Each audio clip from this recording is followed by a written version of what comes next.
So we are going to move on and continue in our series on faith and work. And I thought it'd be better to hear from someone else rather than me, actually. You hear enough from me, don't you? No? Oh, that's a nice thing to say. Even if, yep. Leave it alone, Jace. But I thought it'd be really good to interview someone because really, over this series, really wanting to talk about that idea that God is really interested in the way that our lives are going. You know, we come together here on a Sunday to be with Him and be with other followers and be encouraged and inspired in those ways. But He really cares what happens in your daily life. He really cares the way that you spend it with others, in work, in shops, in all of those spaces and places. And so someone I thought would be really good to hear from is Kelly Bunyan. So I wanted to make Kelly feel welcome.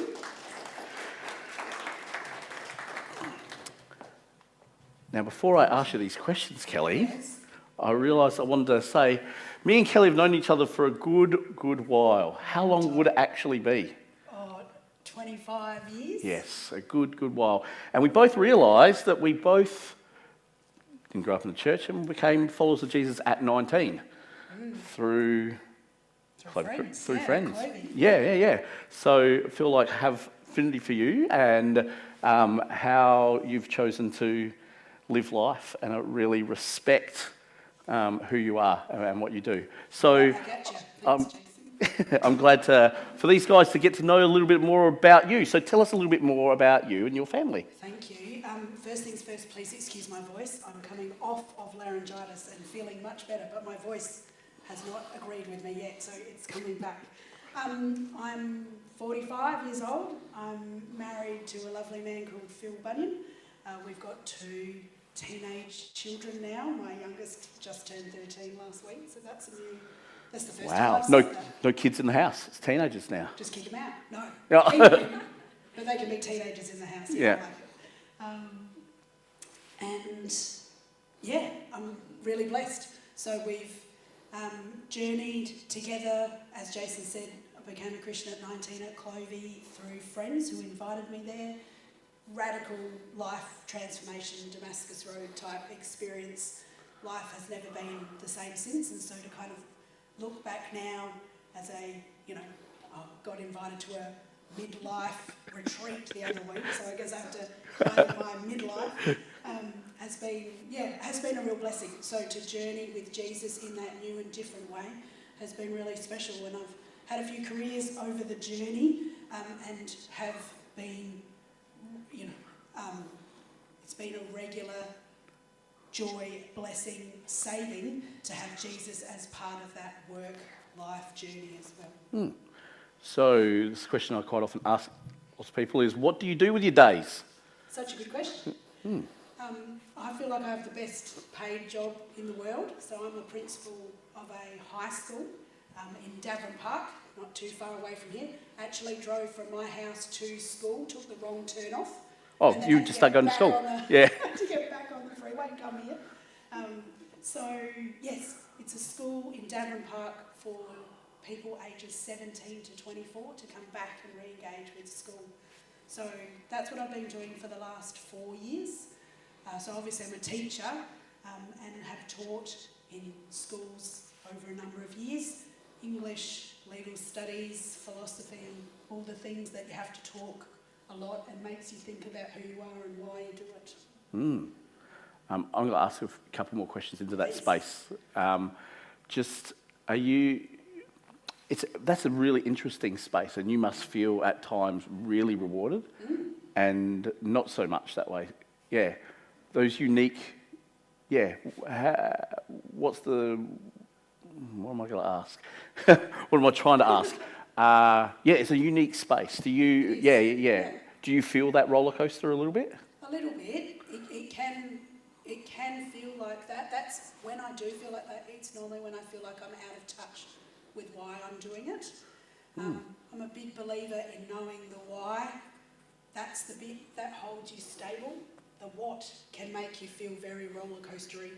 Yeah, so I've been very blessed that there's a thread of justice through my life that I've kind of followed professionally, and that's been a really lovely journey. And so I really feel at peace that this is that next piece about how to... God is always at work redeeming the world to himself.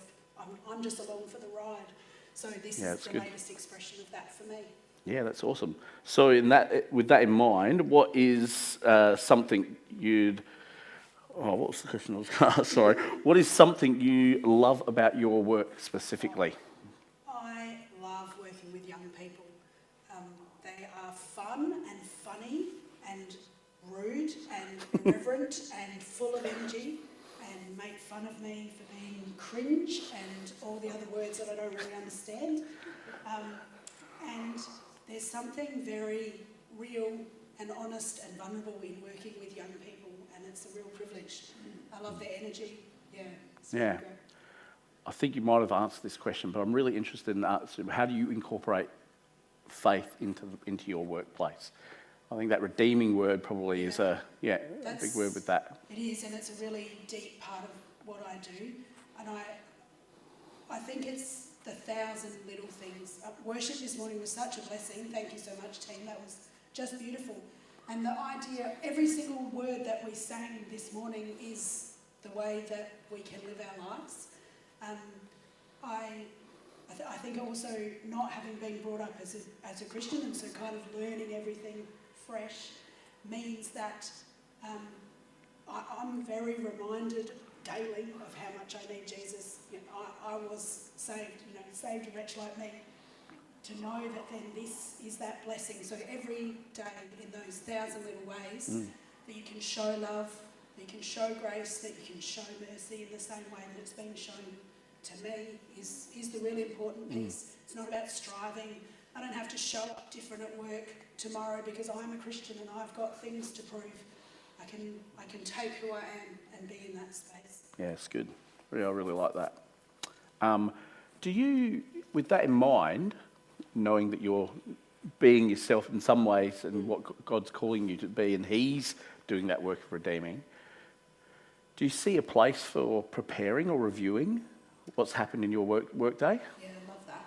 Definitely preparing, and I can feel when I have and when I haven't. So sometimes, life gets away from you. You got a sick kid at home, or a kid that didn't do her French homework last week, my daughter.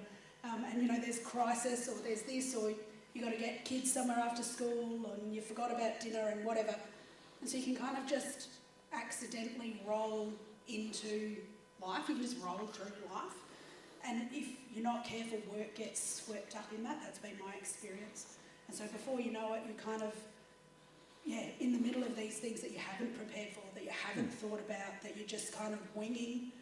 And depending on where you are in your own head and in your own spirit, it might not always lead you where you want to go. So preparing is huge for me, particularly in those really difficult challenges. There's people above you, there's people below you, there's people to the side of you. There's a big hierarchy of the education system is this big kind of mechanism, and I'm just this small tiny bit in it. And so sometimes you're going into meetings where you're really advocating for your community, you really need a good outcome, you really need for this to happen. If I'm not careful, I just go in there angry, I'm, kicking over tables and yelling at people, and that's not going to get you where you want. Being able to be centred, prepared. What's my intent? What's God got me doing today? What am I needing to do? And then being able to move forward in that is really important. With that then, you mentioned, I think, a really good thought about if we're focused on what or we're focused on why. Do you think preparation is around one of those words or both of those words? I think it's around both, but you have to do the why first. Okay. Why? Why do you say that? I think it keeps you humble. Particularly as you it is very tempting to swan around and say that you're the principal of a school because people go, ooh, that sounds important. And before I retrained as a teacher, I used to work as a lawyer, and that is a big trap because, whoa, that's an impressive job. Oh, tell me more about that. And you can get caught up in the what, and it's really easy to go down a different path than where God wants you to go. And that's in all of us. We all want to feel important. We all want to be special. If we don't focus on the why of why God's got us doing it, I think it takes us to the wrong path. Can I push you just on that why specifically? What is the specific answer to that why question for you, and how does that keep you humble? You mentioned that. Yeah, for sure. I think the why for me is circled all the way back to the beginning. God is always at work, redeeming the world to himself. I am the hands and feet of Jesus every day. No matter where I go, no matter what I do when I'm a mum, when I'm in the shop, when I'm with my friends, when I'm with my parents, and when I'm at school, that's who I am. I might be the only Jesus some people ever meet. If I am cognizant and aware, and that's in my spirit, of that's my why, then everything I do moves from there. I wonder if you've actually just answered my next question. No, it's good. So if you have anything to add to that, feel free. But what does everything is spiritual mean to you? I love that phrase. I love it. It resonates so deeply with me. We've had an email conversation, and I wrote down John 1:14 from the Message when you asked that question. Yeah, good. The Word became flesh and blood and moved into the neighbourhood. Yep. We saw the glory with our own eyes, the one-of-a-kind glory, like Father, like Son, generous inside and out, true from start to finish. I love this idea that the incarnated Christ moved into the neighbourhood, that he is here with us. It's not separate, it's not apart. So when we say everything is spiritual, Christ is incarnate in our world. He's here. That this is spiritual. And not just spiritual as in we've gone to church today, but like when the worship was on, like I was in tears, because it was spiritual. God was connecting with me. Driving out here today, the way that the sunlight was glinting off the trees just connected with me. When I talk to a staff member who's going through a hard time at home and someone who might not really share very much, there's an opportunity to see that as a spiritual act, to connect in that space. Yeah. Again, we've moved into the next, which is, really appreciate your answer to that, Kelly. Where have you seen the fact that you're aware of God's presence, so essentially your faith, where that's made a difference at work? Yeah, that idea of what does God want from us, from Micah 6:8? Do justice, walk humbly. Do justice, love mercy, walk humbly. It's just so it just simplifies everything out. Like our lives are really complex. There's a lot going on all the time, and I don't know any of you, but I know your lives will be full of complexity in ways that I can't possibly understand. And so is mine. That's the shared human experience. But when we break it all down like that, and being the principal of a school is a complex job. I make 50 million thousand decisions every day, just all the time. You're doing some work at your desk, you turn around, there's a kid there asking you something, there's a staff member there, there's a finance decision, someone makes a phone call, and you can let it feel really overwhelming. And you can also have that opportunity to just show up in a different way, show up in the best version of that child of God that I can. Yeah, thank you. Where have you found it hardest in your own workplace to be a follower of Jesus? I find it really difficult when other people have already decided something about me because I'm a Christian. So many people have had terrible experiences with the church, with other Christians. They felt judged, they felt let down, they've been neglected. At worst, they've been abused. And so people, that's their reality. You can't argue with people's stories. That's what's happened to them. That's who they are and what's happened. And that's really tricky.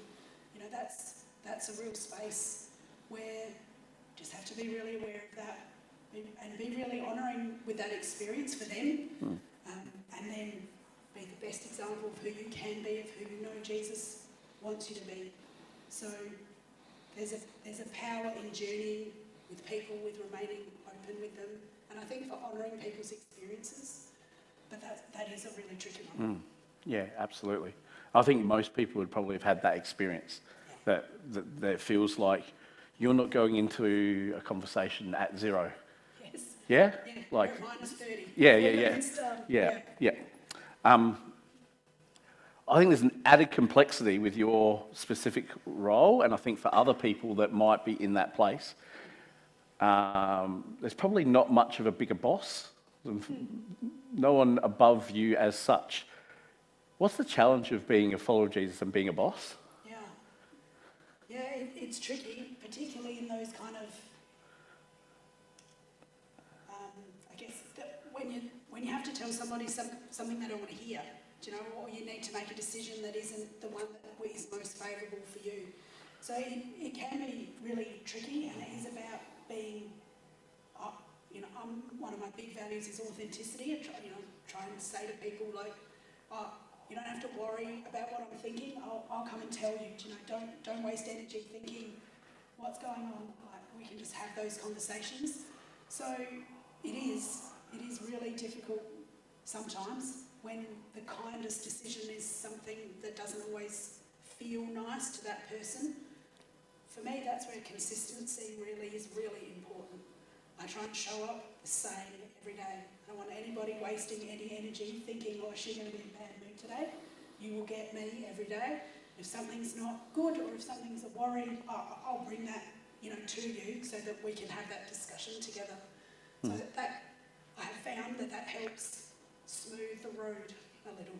Yeah. Yep. What does following Jesus how does it impact you managing those conflict places? Yeah. It is a huge blessing to not have to go in blind without framework. To go in with grace as a framework is a huge blessing. Yeah. I think you can imagine the young people at my school have been unsuccessful in mainstream schooling, so most of them have been either have failed or have been kicked out of other schools, and so their experience of school is pretty bad. And often what that looks like is I'm going to poke Kelly until she also kicks me out of this school, because then, that will have proven what I thought about school, I'll be safe, and we'll just do that. And so to be able to then show grace on the other side of that is like the most beautiful, reverse card that you can ever play. Do you know that the young person will come in and sit in your office and they think they're about to be absolutely, lambasted and thrown out and all these kinds of things. And to be able to just say, do you know what? Your behaviour today was unsafe or unkind or not what we want in our community. I'm going to ask you to go. And when you come back tomorrow, we'll have another conversation and talk about what's next. And for them to say, I can come back tomorrow? So yeah, you come back tomorrow and we'll work out how we make sure this doesn't happen again, because we want you part of our community. So having that framework is really, really beautiful. And having a community that you're encouraging to choose grace it's calling people to live in a different way. Like God's always calling us to live. You didn't know I was going to ask this question, so feel free to say next. Have you got an example that you can share, maybe not with names, but where you've seen that grace-filled and seen, someone change because of that? Yeah. I can think of a young man comes immediately to mind. He is a big, burly biker lad. Picture long black hair and those silver rings, around your fingers. And he did exactly that. I reckon week 3. So this is a brand new school as well. This is only our 3rd year of operating. So he was in our first group, and he walked in, and you can picture the walk. And it was all noise and all bluster and all just, looking to make noise and looking to make an impact. And he was disarmed immediately by the staff's desire just to connect with him. So just really wanting to connect with him, wanting to see him as a person. But he couldn't initially grasp that. He He was caught in this performance that he was putting on. Anyway, a couple of broken bits and pieces around the school. Conversation, ended up, need to go to the principal's office, which he loved, swaggered in, and sat down at my table. And to be then met with a conversation like the one I described, where he was then invited back in the next day, conversation, that probably happened 2 or 3 times. And over time, what it started to look like for him personally is an opening up to who we see him as. So he would use a phrase like, "You believed in me before I believed in me," as a community. That idea that, we're not going to let a broken table stop you from being in our community. We will say, hey, we want more than that, and we want to show you love, and we want that love back, but we'll journey with you till you get there. So he's now the 3rd year in our school. He's one of our leaders. He's the one that welcomes the new kid in. He's the one that tells other people off when their behaviour's inappropriate. He's the one who cleans up at the end of the day. He's doing a learning direction about cooking chicken at the moment. That's how he's doing some of his learning. We're quite an alternative way of individualised learning. Anyway, he comes in with this huge plate of chicken, puts it down on the table. He's like, all right, everyone. There's a lot more expletives than I'm going to use today. But all right, everyone, come on in and try some of this chicken. And he goes to the finance person who's in her office. Oh, do you want some of this chicken? And she's like, oh, I do, but I just need to finish what we're doing. Comes on in. All right, you bunch of scats. You leave some food for her. She still needs some. And she's like, it's okay. Thank you. Everyone puts some on a plate, puts it aside, make sure everyone's got what they need. So he's still able to be himself. But I think I often reflect back, if I'd gotten cross about the table, we wouldn't have seen any of that growth. But we could call him to something better. Still in safety. I'm not talking about putting up with ridiculousness, but holding that space for him. Yeah. The call to something, Love it. greater or bigger. That's an amazing idea of whole bunch of places, which obvious for what you're doing, but I think it's so much what we're called to do as well. So I wanted to ask a question around this, and I think I'll shape the question a little bit different in what do you do with people who might have different, you talked a lot about always bringing people back to certain values. What do you do when people's values are different than yours? Yeah? The dealing with people with completely different values, diverse, and there will be even within your teachers and your staff, and definitely the kids that come along. Well, not kids, they're adults, but absolutely. Young people. It is a really tricky one because, and this is probably where I draw the line more than with behaviour. You can imagine, a racism, experience or other kind of discriminatory practices are not something that we tolerate. So that if you're not going to value that everyone has the right to feel safe here, then that's a conversation. If we're talking about little values, then we can talk about those things. But those big pieces, they're the things we talk about: community, values. If you're not on the same page that compassion is what we do, then this isn't going to be the school to work at for you. So it's lovely to have that really transparent framework for people where you can really say, this is what we believe in, and this is what we do here, and we'd love you to be a part of it. And if you don't want to, we'll actually not compromise on those things that are really important to us. So we talk about mercy and grace and love and bravery. That bravery can be a tricky one, particularly for staff when you're asking them to teach in a really different way. But it's like, you can't just slide back to the way you've always done it. You can't just go, I'm kicking that kid to the principal's office and they'll deal with them. Because that's not how we do it here. We're asking the young people to be brave. We're asking you to be brave too. Yeah. Yeah. I like to use the word vulnerable. Yeah. Because I think those two words together make, That's good. Thank you so much for sharing with us, Kelly. Thank you. Before you go, do you see the value in being able to share this more with people? Do you think we do that okay as church? Being able to share what's going on in our days? I think it's beautiful when we do, and when we normalise the kind of variety of the way we live our lives, but the shared hope we have in Jesus. I think one of the big traps we can fall into is thinking that our experience is either really, really isolated, or what I'm doing at work or life or at home or whatever it is wrong somehow. You know, that I need to strive to do more. You know, if I was a better Christian principal, then I would do X, Y, Z. And I think by sharing and normalising it helps us realise we're all on a journey. We all need God's grace. We're all trying our best. And that's what God wants from us. He wants us to be striving, to be asking, to be thinking, how am I relying on him today? How am I bringing him into this challenge that I'm facing? What would it look like to do that? Well, thank you again so much. Let's thank Kelly for sharing with us. Thank you.